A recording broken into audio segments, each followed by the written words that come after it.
A delicious bowl of spicy broth, some luscious noodles, and any kind of delicious protein that your little heart chooses. The Southeast Asian region is full of spicy soup noodle dishes, and they're all absolutely delicious. If you asked me to choose one, I probably couldn't, but the curry laksa has a special place in my heart, and largely because I spent a lot of time in Singapore. So today, I'm gonna run you through my version of the curry laksa, and let's get stuck in. So the crispy shallots for garnish is actually one of the things that I think you can cheat and just buy, to be perfectly honest. But if you feel like making your own, this is how you do it. I call these banana shallots. They're like bigger shallots. You can definitely use the smaller Asian ones. Slice them really thin, either on a mandolin like this, and you want them about that thin. So once you got all your shallots nice and sliced, they're gonna go into cold oil, which seems counterproductive, counterintuitive, I guess. But you're gonna get a more even cook. You can do it both ways. I've done it both ways. I've done it in hot oil and cold oil. I think the cold oil method is probably a little bit easier from a consistency point of view. So that's on a medium-high heat. I'm just gonna let that come up to temperature and we'll keep stirring them. So while we're waiting for our shallots to do their thing, let's talk about noodles quickly. You can use lots of different types of noodles. You can use like egg noodles, rice noodles are pretty common. So these are like a round rice noodle. So similar to what you'd have like a pad thai or like a vermicelli. These ones, I'm not actually too sure what, I'm guessing they're Malaysian, could be wrong, but they're like a round rice noodle. So these don't really need cooking at all. All we're gonna do is carefully, right next to hot oil, or maybe not, pour some boiling hot water over the top, and they will relax and kind of do their thing. And then we're actually gonna cut them up, which is pretty common in Singapore too. And the reason you cut them up is because they make it easier to eat. All right, our shallots coming up to temperature. Just get them kind of moving around a bit. The more you move them, the more even they're gonna cook and the more they're gonna break apart. Get a tray ready. The rack's kind of not super necessary, but some paper towel is. So I've turned the temperature down to medium, bang on medium. And all we're trying to do is evaporate the water out of these shallots. It's still spicy in my eyes. So a couple of reasons why I think these shallots work really well as a garnish. They had a really nice level of crunch along with the mung bean shoots, and they're just like a really nice sweetness to them. All right, so the rapid bubbling is easing off, and the color is starting to come, like the nice golden color that we're looking for, and that's when you know this is gonna happen real quick. I haven't turned this temperature down at all, but you can see it's like a lot less rapid. Now the trick is as well, you wanna pull this out, you know, like 20 seconds before they're perfect because of carryover cooking. So we're pretty close here right now. Well, maybe not quite. Done. We're gonna leave this oil on, but once they're out, just get them spread out, and they feel like they're not that crunchy at the moment, but once they dry out, they will get nice and crunchy. And these go from being delicious and sweet to being bitter and burnt in like a matter of seconds. And I hit them with a little bit of salt. The salt obviously adds seasoning, but it also dries them out a little bit too and absorbs some of that excess oil. Leave those to one side. One of the other things that we put in laksa, tofu puffs. You can buy them like that. If you can't buy them, it's really not that hard to make. Get some tofu. You don't want silken tofu and you don't want extra firm tofu. So it needs to be slightly pliable, is the right word, not super firm and not silken, if that makes sense. Silken, you'll struggle to fry without it falling apart, and the extra firm is just not quite, the end result's not quite as kind of fluffy, I guess. The trick to this is to try and get as much moisture off as you can. So paper towel is your best friend. Just pat it with firmness, but don't break it up. So to the oil, so I'm pretty high. You can see it's kind of smoking. So I'm actually gonna turn it down a little bit, remembering that this is gonna drop temperature as soon as we put this cold tofu in there. So I'm just gonna do 4 pieces because we've got a small pot of oil. We don't wanna overcrowd it. Then once it's nice and golden brown, just put it on a rack to drain. So one of the differences between the tofu puffs that I brought and the ones that I first fried is that I fried these at a hotter temperature. I brought the temperature down to like 150 and fried them for a lot longer, and they're puffing a lot more. So it doesn't really matter too much. I kind of prefer the texture on the inside of these ones that's at a higher temperature. You still get that real tofu texture.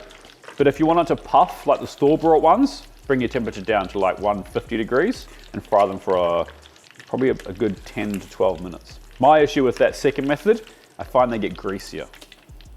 So we need to start making the soup, or the base of everything. So this is all about layering flavor. It's super important. If you don't want to do seafood, you don't want to do prawns like I'm doing here, or shrimp if you're from the US, you can just omit this and just run with chicken stock. But I highly, if you like seafood, I highly encourage you to do this. So I've got some raw prawns here. They don't look super raw, to be perfectly honest, but they are raw. Smell fresh. Twist the head off, peel the rest of the shells. We're gonna keep all these shells and we're gonna get all that delicious flavor from all these shells, which we're gonna infuse into our stock. So we're gonna use chicken stock and we're gonna infuse it with all these beautiful prawns. We'll also cut the entrails out the back of these as well before we'll kind of poach these last minute in the broth before we serve them. We just want these shells right now to get all the flavor out of them. Okay, so we're gonna need this meat. We're gonna use it in a second, but first of all, this is what we're after, all this deliciousness. To the pot. Okay, we're gonna need a couple of tablespoons of oil. I'm actually gonna use the shallot oil from before because it's got delicious shallot flavor. Don't need heaps. Medium-high heat on the pot. That's the wrong one. Need to use this one. That's making a loud noise. I'm dripping oil everywhere. All right, get this hot. You want this thing, not like destroy your face hot, but hot. I think I was actually a drummer in a previous life. Now we've got some heat in there, and there you go. So we're just gonna toast these off for a couple of minutes and squash them as you're doing it. You wanna get all those delicious juices out of the head. That's what you're looking for. See this color here? It's stunning. Okay, once you got some nice vibrant color, add chicken stock. Now you can make your own chicken stock or you can just use store-bought. Sometimes I have my own in the fridge, sometimes I don't. Today it's just store-bought. I'm just gonna let that simmer, bring it up to simmer. I'm gonna let it simmer for 30 minutes. You don't really need to go much further. While our stock's just doing its thing, it's gonna deal to the rest of these prawns. Real simple, run your knife very carefully down the back and remove this like that.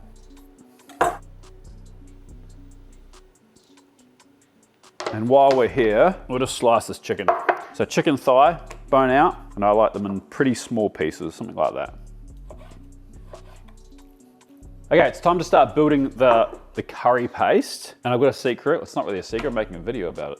But I cheat a little bit. So I will make a basic paste out of shallots, garlic, lemongrass, a little bit of chili, some turmeric, some ginger, that's ginger, and then we'll season it with palm sugar, limes, and fish sauce. Controversial a little bit, I think, is the fish sauce. I'm not sure if traditionally fish sauce is used, but I also use some of this, which is a Laksa curry paste. I like this brand, this Por Kwan brand. I think it's the best one, and it's pretty unanimous. There's a lot of people who kind of agree that this is probably the best one. And the reason that I use this is because then I don't need to use the shrimp paste that's often used. There's like a Malaysian dry version, or there's like a Thai version, comes in a little tub. I think it's just easier to use this, in my opinion, and I had from good authority from lots of Singaporean locals that this is the paste that they use. But I do like to amplify it with some fresher aromats as well. Now I've made a whole bunch of excuses myself. Let's continue. So mortar and pestle, a couple of shallots. Actually, these are quite big. I'm just gonna do one of this one. The more you slice it now, the easier it is in there. So the paste also has a couple of other ingredients which are kind of tricky to find. The candle nuts, I think there should be some of that in there. They're kind of tricky to find. Galangal, which looks like ginger, has a very different flavor to ginger. That's in there. Got a thumb-sized piece of ginger here. Just gonna trim it up and then peel it. Some turmeric. This is like a homegrown turmeric, but it's not like super orange, but that's all right, it still tastes the same. Has been in my freezer for a while, so it's kind of tricky to peel with a spoon. Just gonna use the knife. A couple of bird's eyes. This paste does have spice to it, so probably just go cautious with the fresh chili, unless you are chasing something that is very spicy. And some lemongrass. This is obviously the woodiest thing in here, so the more that you cut this down, the easier it is once you get in there. And then some garlic, maybe 5 cloves. That's 6, but that's all right. Time to start pounding.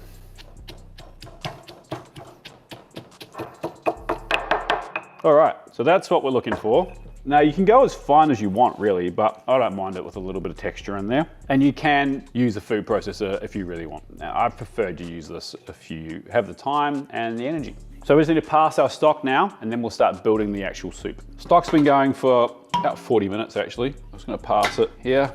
But I like putting it into like a big colander like this at the start, because you can really push out all the liquid from the shells and really let it sit there and just drain for 5 to 10 minutes. All that delicious liquid, you want to make sure you get all of it.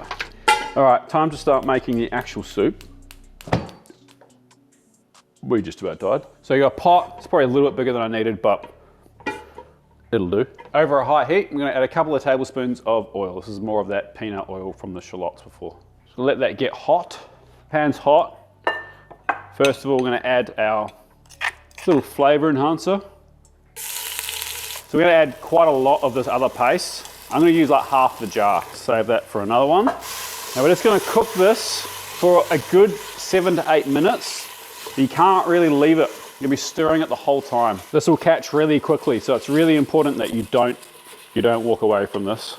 Because if you burn it, there's a lot of work and flavor gone down the tube. Dazz is struggling there. It's really not that spicy. Burning my nose. Let's see how spicy it is. It's got some heat, but it's not like, can't blow your socks off. It's actually delicious. All right, time to add our beautiful prawn and chicken stock. In that goes. Feel free to pass that again if you really want to make sure there's no prawn legs in there, but I think we'll survive. Just bring that up to a simmer. At this point, it really doesn't take that long. We're not cooking this out for hours or anything. You know, if you take the time to really cook off that paste at the start, you're just kind of starting to, I guess, assemble the actual soup. All right, that's come up to a simmer. Now I just want to taste it at this point. Important to taste the stuff all the way through. I'm trying to balance those flavors. Wow, it's not super spicy. It's got some heat there, but it's got an incredible depth of flavor, and you get that from amplifying that stock, amplifying that curry paste that we've got. You know, it's got a real umami flavor. It's definitely missing a bit of sweetness and a bit of sourness. So that's what we'll address now. So palm sugar. And then we're gonna save the lime pretty close to the end, because when you start seasoning stuff with lime juice, the longer it's on the heat, the more that fresh, vibrant flavor that you're getting from the lime dissipates. So just looking for the sweetness and the saltiness right now. Before we taste that again though, it's time to add the coconut milk. And this is the point that you can kind of really adjust the spiciness by how much coconut milk you add. So I'm gonna start with 1 can, but I think we'll go to 2. And just be careful, some coconut milks will split if they boil, some won't. So to avoid that issue even happening, I wouldn't get this rapid boiling again at this point. Another little taste. Definitely need some salt, but we'll address that later. Right now, we're gonna add the chicken so it can poach nice and softly. All right, our noodles, they've sat in this, was boiling water for, we'll be pushing in an hour now, about 45 minutes at least. The water's still warm, but this is what we're looking for. The noodles have gone white, they're nice and plump. Now before we drain these, we're just gonna cut them a few times, just to kind of make them a bit smaller and a bit easier to handle when they're in the bowl. That's what we're kind of looking for, noodles like that size. Doesn't matter if you've got a couple of long ones in there. All right, we're gonna drain these well. We're not gonna cool them down. We're not gonna drain them underwater because we kind of want them to hold a little bit of their heat so that when the hot soup goes over them, they don't need any more kind of heating up effectively. So next up, now our chicken, it'll be 70, 80% cooked. We're gonna add our prawns, then they won't take long. We're just gonna, and really gently poach these prawns. We just wanna, you know, just set the proteins as opposed to like really cook them. It's a very chefy term, set the proteins. I apologize. No one has any idea what you're talking about, Andrew. All right, a minute later, add our tofu. Again, the tofu, we're just trying to heat through. We're not really cooking it as such. And we're almost ready to serve, apart from one last taste test. Yum. Need some salt, fish sauce in there. Also need some zinginess. I think it's gonna need both these limes, but we'll start with one. Oh, juicy. Maybe it will only need one. Adding like lime juice to recipes is really tricky because it's one of those things that some limes are super juicy, some are a bit drier. Let's have a taste of that. Okay. A little bit more fish sauce, and we will use this other lime. I will also put some lime wedges on the side when I'm serving this as well. Some people like it a bit more spicy too. You could put some sambal on the side as well if you wanted it spicier. I got roasted in some like publication from Malaysia for my sambal recipe. I saw it the other day, it was hilarious. Andy Cooks creates controversy from a sambal recipe. I don't know, I think I used a lot of that shrimp paste and I think it freaked some people out. Oh, yum. I surprise myself sometimes. Time to assemble. We'll keep that nice and hot. Bowl, some noodles, broth. Make sure it's piping hot. And get some of everything in there. You get some chicken, a prawn or two, big piece of tofu, and lots of that delicious broth. The main star of the show here. Just gonna garnish it. Some bean shoots, fresh coriander, some of our crispy shallots, wedge of lime. Stunning, my version of a Singaporean style curry laksa. All right, the best part of my job. Eat the thing.